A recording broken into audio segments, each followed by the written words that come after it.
everyone, welcome back to my channel. So in this video, I am going to answer the most common question I've been receiving lately, and that is how did I write my study plan as a pharmacist in the Philippines taking the pharmacy technician program here in Canada when I applied for my study permit.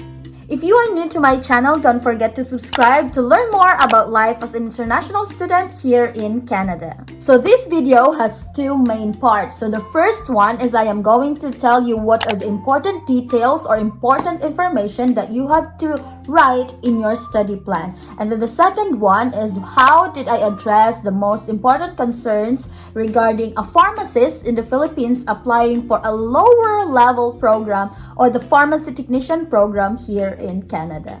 So before anything else, I just want to say that I am not working as an agent, I am not an immigration officer, I am not an immigration consultant, and I am not working in the Canadian Embassy. So everything that I am going to say here are just based on my personal experiences only. All the informations that I am going to share in this video worked on me, yes, but it may or may not work or applicable in your case. Please remember that this is only a guide. Each case is different and the formats can change depends on what informations you are going to share on your SOP. So now, let's get started. First of all, what is a study plan?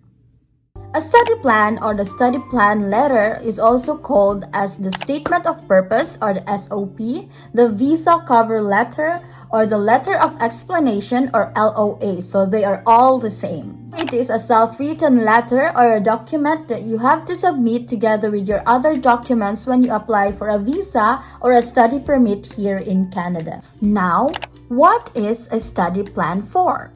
So according to my research, study plan gives a visa officer a brief overview of why you want to study in Canada and how studying in Canada aligns with your future objectives or goals in life. So basically, a study plan is a letter wherein you will try to convince the visa officer or the immigration officer that it is the best thing for you to do to achieve your future goals in life if you will go to Canada and study the program that you have chosen. Now let us answer the most important question: what information should be written on a study plan? There are a lot of information that you can write in your study plan. So here are the basic but the most important information that should be found in your study plan. Number 1, brief information about the student's family background. So this includes the basic information about the student's parents and siblings. If the applicant has a spouse, the spouse's name, education, career, their date of marriage, if example they are married, and their children's information, if they have children, should also be stated on the study plan. Number 2, detailed educational background. So here you have to provide detailed information of your educational or academic career starting from year 10 or high school to the highest qualification undertaken, including the date, the month and year of commencement, and also the date, month, and year of the graduation or the completion of that program. You can mention all the qualifications, the degrees, the trainings, and certificates awarded to you. Be sure everything is supported with documents such as TOR or your transcript of records, your diploma, and all the certificates given to you. Number 3, detailed work experience gained, of course, if you have. So this part, guys, as I said, it depends on the applicant. So in my case, I did not work as a pharmacist in the Philippines. So I just put here some of the part-time jobs I had back in the Philippines or like the internships I had when I was a pharmacy student. But if you have, you can mention here all the job positions and the volunteer works that you have done. Again, be sure that everything is well supported with a document. Like for example, you have your letter of employment. And again, you have to put the date, month, and year when you started and when you stopped if you already stopped. So the next part is number 3.1, gap explanation. So if you have gap years or periods of time between formal studies and work experience, you have to provide information on why you had to do it. So for example, in my case, after I graduated my pharmacy degree in the Philippines, I did not apply for any job because I was still contemplating if I will apply as an international student or enroll to a medical school. Number 4, reasons for studying the chosen program. This part should answer the following questions. Number 1, how would your chosen program improve your current educational achievement? Number 2, how are they related? If it's a different field from your degree back in the Philippines, then why did you shift your interest? Later in this video, I will share to you my reasons for choosing the pharmacy technician program even if I'm already a pharmacist in the Philippines.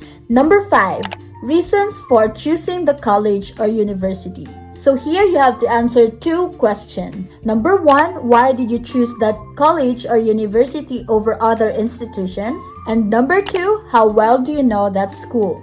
So basically, you have to present all the informations, all the researches you've done about this school. So you can share here the brief history or the brief background or the good awards that the school has. Number 6, reasons for choosing Canada over your home country or over other countries. If your country offers the same program, why have you chosen Canada? So you can say here about the quality of education that Canada provides. So what I did in this part, I researched all the benefits and advantages of studying here in Canada. So you can also search the program's description in your country and the program's description provided in Canada, and you have to compare the two of them, which one is better.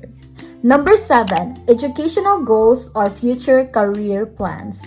Here you have to explain how your chosen program would help you achieve your future goals in life. For example, you want to work in a big private hospital in your home country and you have to have a very good educational or academic background for you to qualify in that position. Then you can state that working or studying abroad can give you a good resume. Next is the explanation of your proof of funds. Here, you will note down where you will be getting your proof of funds or your financial support. You also have to assure the immigration officer that you can support yourself during your whole stay here in Canada with or without working as a part-time. If you cannot financially support yourself and someone is going to support you, you have to provide a very detailed information of who will support you and why. Next is highlighting strong home ties. So if you apply for a study permit here in Canada, you have to convince the visa officer that right after your studies here, you will go back to your home country and continue your goals there. You can state here some family circumstances, like for example, your parents, your siblings, your wife, your husband, your kids are in your home country, so you have to go back right after studying. You may also add some family assets and possible job positions back home. And lastly, obligations of a student. Here you have to convince the immigration officer that you've done all the necessary researches and you know very well all the laws and regulations concerning all the international students here in Canada. For example, you can state that you fully understand that all international students are only allowed to work part-time for 20 hours per week. Hello folks! Funny thing is, I forgot to continue filming this because I thought I have finished everything when I first filmed this. Anyway, as I promised, I will share to you how I explained in my study plan my reasons for choosing the pharmacy technician program in Canada even if I am already a pharmacist in the Philippines. The immigration might think that taking this program will be a downgrade as it is somewhat a lower level of my bachelor's degree and license status in the Philippines. So what did I say? Friends, I'm about to show you my actual personal study plan. Please do not copy. The immigration will know if you will. It might cause the refusal of your application, and worst, you might get blacklisted by the immigration. Another disclaimer, I am not saying that because these reasons or explanations worked on me, it will also work on you. Again, this is only a guide and every case or application is different. My first explanation was I believe that the knowledge that I have, added with the knowledge that I will learn in this program, would enable me to give the optimal care to my future patients. I have also stated that as the world enters globalization, studying abroad can give me an international perspective in the pharmaceutical field, especially on the medical modernization. Lastly, I believe that taking this program will not just enhance my skills and knowledge, but also help me achieve my professional career goals.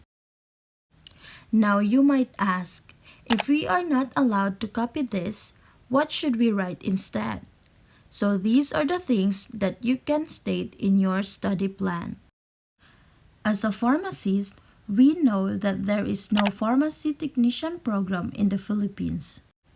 So, you can explain that Philippines and Canada have different educational systems and Philippines doesn't offer the pharmacy technician diploma program. In addition, most pharmacy schools and graduates in the Philippines are not recognized and qualified internationally, especially in first world countries like Canada. Thus, we still have to study again a pharmacy-related program for us to qualify to their professional standards. I also mentioned that the practice of pharmacy in Canada is different from the practice in the Philippines. Therefore, the learnings and experiences that I will gain in the pharmacy technician program will definitely enhance my skills and knowledge on both theories and the actual practice of pharmacy. In that way, going back home, I can already provide the optimum services to my fellow Filipinos and eventually would help my fellow pharmacists to make our profession be recognized as an important member of the medical team. So that's everything, guys. I hope this video will help you on writing your study plan. If you want to know more about life as an international student here in Canada or you want to learn some tips on your application, don't forget to subscribe to my channel and click that notification bell to get the latest updates. Good luck on your application, be happy, and get vaccinated. Bye-bye!